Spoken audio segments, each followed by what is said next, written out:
નમસ્કાર, આપ જોઈ રહ્યા છો નેશન પ્લસ ન્યૂઝ. હું છું આપની સાથે હેતલ ભગત. લોકસભા ચૂંટણી પહેલા છોટાઉદેપુર તાલુકામાં કોંગ્રેસને ફરી મોટો ઝટકો લાગ્યો છે.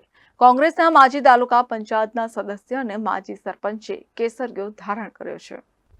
છોટાઉદેપુરના ગંગોડા ગામના કોંગ્રેસના માજી તાલુકા પંચાયતના સદસ્ય અને માજી સરપંચ સહિત કાર્યકર્તાઓ ભાજપમાં જોડાયા છે.